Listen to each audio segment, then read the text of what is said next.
Hey everybody, getting ready to do some desert duty. I got a lot of work to do between Tehachapi and Ancel, which is about 9 miles, 10 miles south of Mojave. And so I'll be shooting some footage of whatever I see going on out there that I have time to shoot. So come on along and we'll see what's up out in the Great Mojave Desert. This is an area called Warren. Today, they actually classify Warren as being about 2 miles south of here. Around that bend, the track turns south and goes into Mojave. The hot box detector over there is called the Warren hot box, but this is actually where Warren was. Warren was a telegraph and train order stop that was installed here in 1916. Train traffic had increased to the point where it was just impossible to keep trains running between Tehachapi, between Bakersfield and Mojave with any semblance of schedule. And you see the big windmills up on the,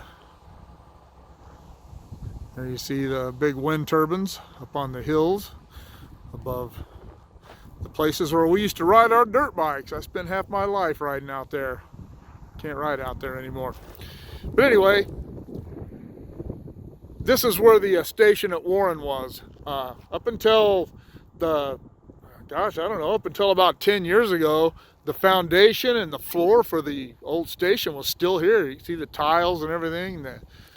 The old empty cesspool was out behind it, still covered with railroad ties, but they've come through here and bulldozed all that out of here. But anyway, that's where Warren was. I don't know why it was called Warren, but anyway, this area is actually known as Cache Creek, a little community up there. I've had quite a few friends that lived up there over the years, and I drove up here because I did say at the beginning of this thing that I was going to do some work between Warren and Ancel, and I figured I'd actually go to Warren.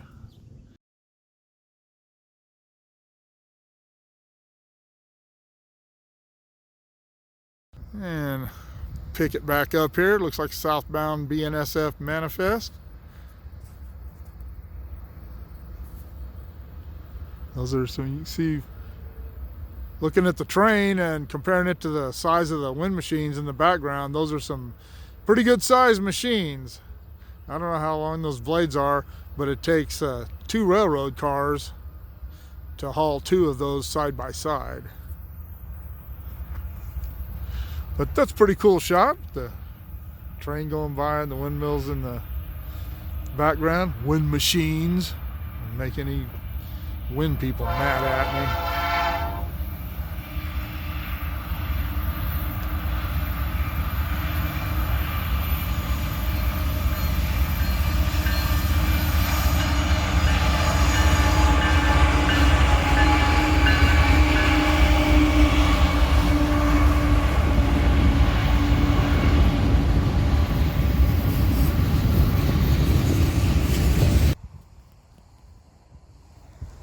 Here it comes up out of Mojave. As you can see, it's a pretty significant climb. It's right at 2% out of Mojave up to the curve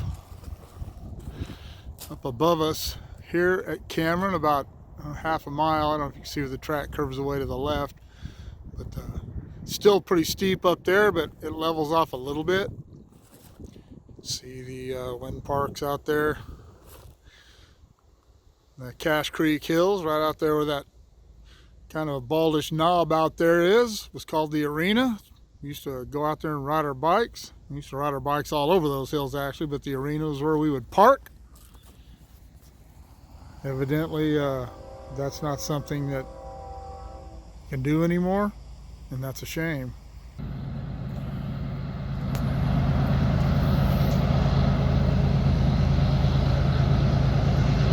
Hear him. He's not struggling. He sure is putting the power down. Always said it's more dramatic to watch trains coming up hills and down.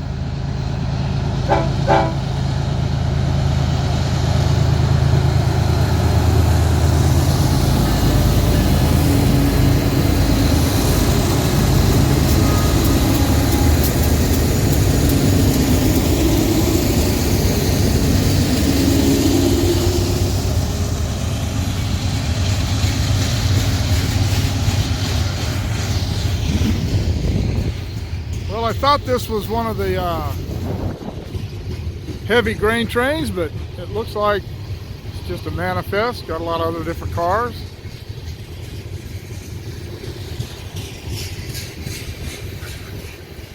Still appears to be a pretty heavy train.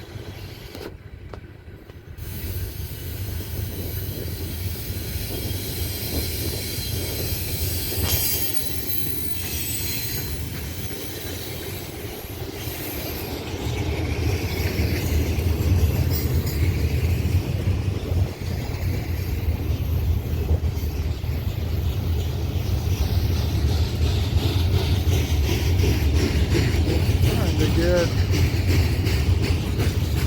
See Mount Baldy there off in the distance, the San Gabriel Mountains. Still got quite a bit of snow on it. Sorry for the shaky effect. See the Mojave Airport down there. Graveyard for all the old planes out there.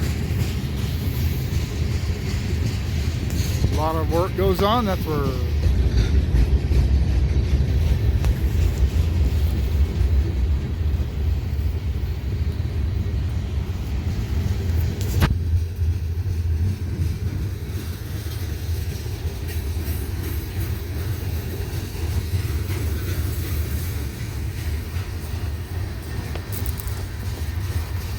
Yep. Looks like they got something cleared up the number 1 track now, or the number 2 track. But when Southern Pacific had the railroad here, the track on the right here was the number 1 track. Track on the left, the number 2 track. And when Union Pacific took over, they changed that. Swapped 1 for 2, and we used to be east-west railroad. Now we're north-south. I've actually worked under Union Pacific longer than I did under Southern Pacific, and it still confuses me sometimes. I have to sit there and think about it, make sure I'm in the right place, providing my protection on the right track, and I don't know why they did that, but that was their choice.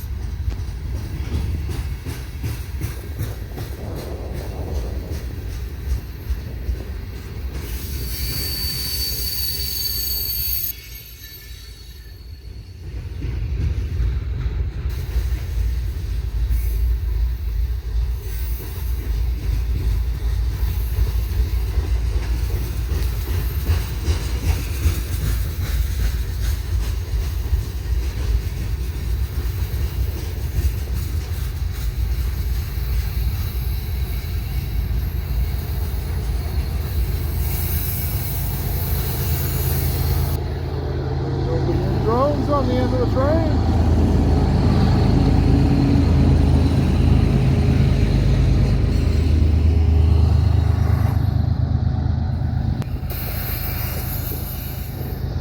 See that green signal up there.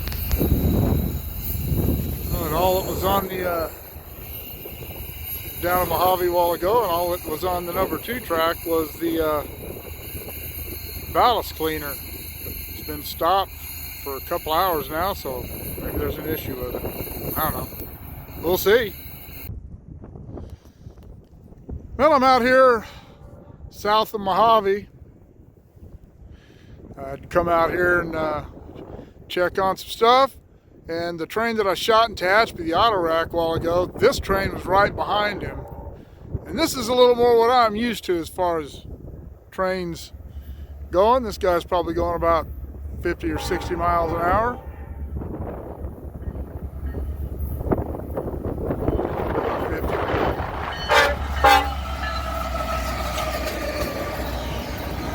The auto rack actually went by me when I was working at that last location. I didn't notice it coming, or notice it was him. I'd have got him, he was really hauling ass.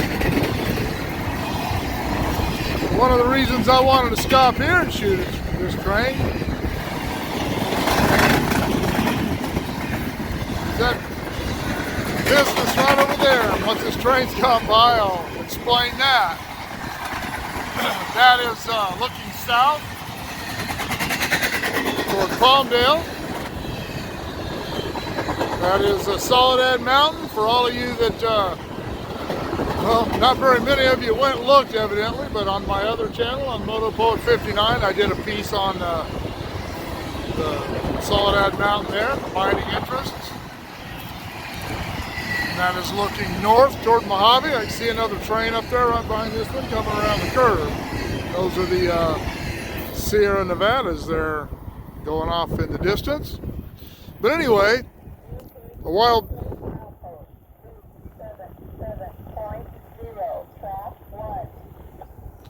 That's the detector talking up there the other side of Mojave, that train I see. But anyway, I did the piece on the abandoned Revere Extruders plant. That was the first place I worked when I got out of high school. This used to be Ashland Chemical, and they made carbon black, and it was the last place that I worked before I went to work for the railroad.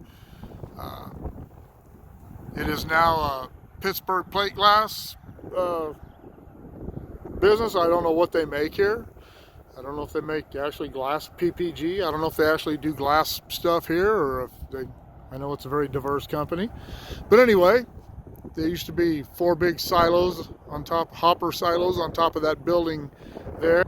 That's where I worked. We filled the bags with carbon black, which is used to make rubber black, inner tubes, inside linings of basketballs and footballs, tires, whatever. But that was as hot as it was at Revere Extruders. It was that black working here. They paid us a half an hour overtime every day to take showers. We used ivory soap and baby oil to get all that stuff off of us. I only worked here for 45 days, and I had the creases in my arms, my elbows. It looked like I was wearing mascara. It lasted for about 3 months before it all went away. But anyway, I just thought that was an interesting little tidbit. Train going by, the last place I worked before I came to work here. This is looks like the Creel coming in. That is the Creel branch. It only goes to the Cal Portland cement plant, which is about 7 or 8 miles out that way beyond the wind parks. Actually, it used to be beyond the wind parks. I think now it's in the middle of them. And anyway, that is a non-signaled branch line. It's 7.2 miles long. Then it's only got one crossing on it, Holt Road out there, which is mine to care for. Got a yellow over yellow there for this BNSF coming down the hill against the current of traffic into Mojave.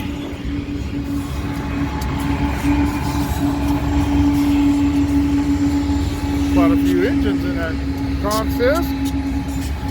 Sounds like they're all running too.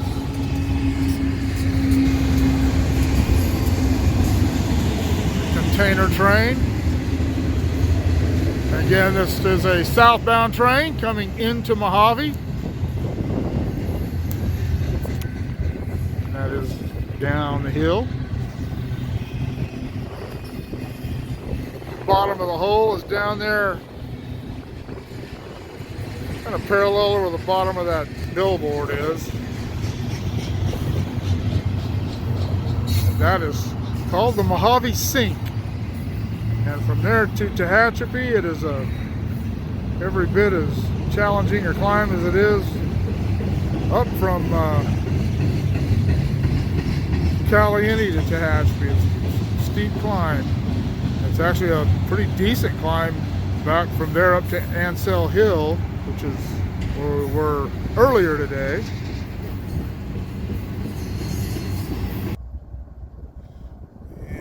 out here at the intermediate signal, south end of Fleta, south of Mojave, about 5 miles, 4 miles, with 385.7. They're doing some switching out here. Got this set of locomotives getting ready to go back in the siding at Fleta. It's a non-controlled siding. There's an intermediate signal here, but that's only for mainline moves. And it's a hand throw switch here with a SL6 electric lock. They call them high locks because they're tall. The newer ones are low locks. They're close to the ground, and I'll do pieces on each of these when I do my segments on switches. Got the trainman down there. He's already opened the electric lock, unlocked it, and thrown the switch reverse. He's down there throwing the derail. Again, I'll go over derails are in case a train in the siding or in a spur track inadvertently gets away or is shoved too far, it derails it away from the main line. So he has to line those switches.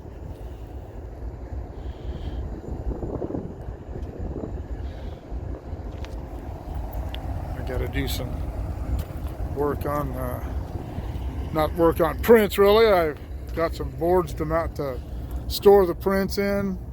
In this case, most of the cases on this district that I've gone to haven't, they don't have print boards in them. Got the derail in the dirt, switches line for the main track.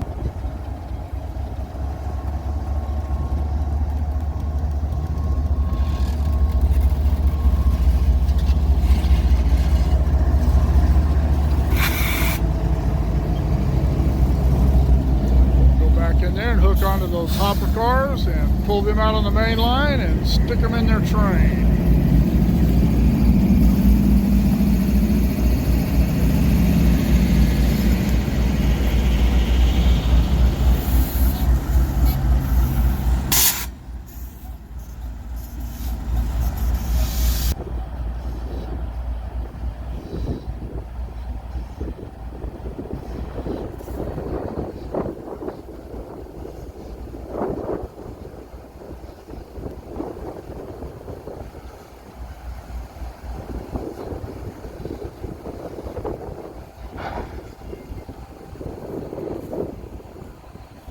All hooked up. I'll catch them when they come back. Move back down here towards where the cars are. The trainman you see there, he's had to go back and release all the brakes. They set these brakes by hand when they leave these cars in sidings like this so they don't roll away on them, especially places where there's wind. So he has to take his little thing there, his little tool, and release all the brakes, spin them all out. And the train's being cleared by the man on the ground to pull out onto the main line. You can see that the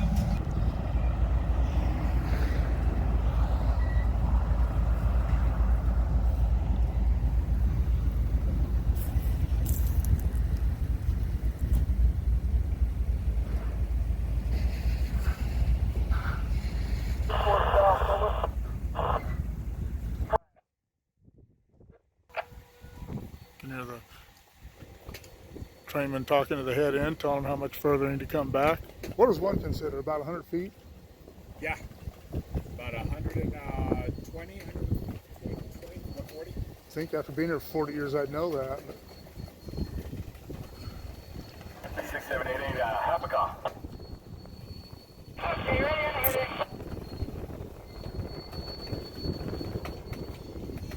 20 feet.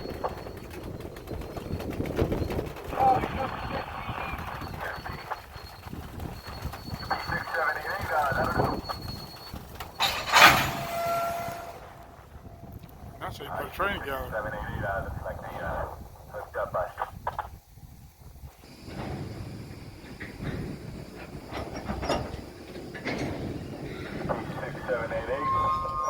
That'll do. Let's meet the red door, main track, Lito. pull the slack out of the train, make sure they have a good coupling. Trainman will go in there, hook up the air lines for the brakes, and then All right, once I it will get be the air done. together, have the air coming through, I'll give you a heads up. Charge it up. This is the shoulder ballast cleaner at work. Down here by Mojave, just north of Arroyo Road. Got a signalman following him. He should be down there clearing that crossing, but he's not. Got a little water sprayer there, a little dust control. Bucket wheel. Lifts the ballast. Up onto that conveyor system, you can see the rocks.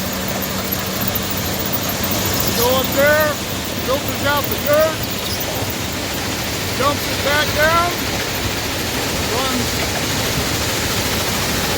up, comes back out, fills the shoulder back up, and there's where all the dirt goes. Off the side of the track. That is pretty trick. It's got the little spreader there. Put the ballast back where it's supposed to be.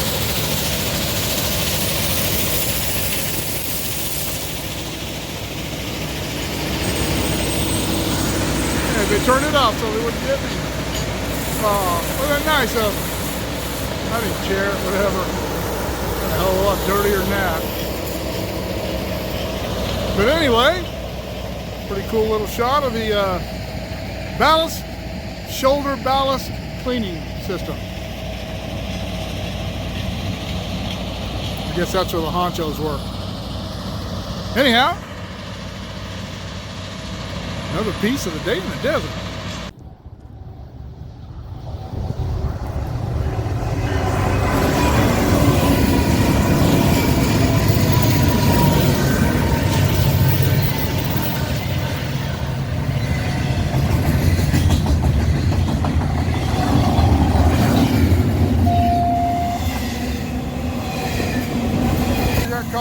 Called back up to Mojave. I was on my way home, got about to Ashby, and they called me and said, track light out here. Couldn't get hold of the guy that was supposed to be here, but when I got here, he was here. Fixed the track wire that really cool ballast shoulder cleaner had knocked off. Get this UP train bias.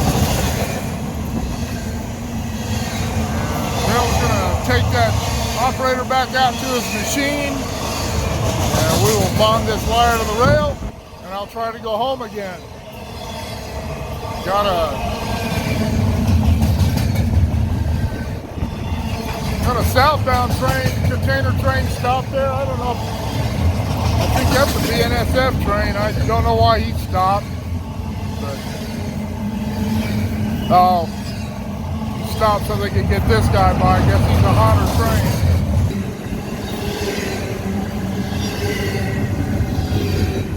And this train's starting to lose a little of his head of steam as he gets up onto that hill. We are at the bottom right now, the Mojave Sink. This is the bottom of the hill right here. This guy waiting to go. I'll get over there and start putting that bond on.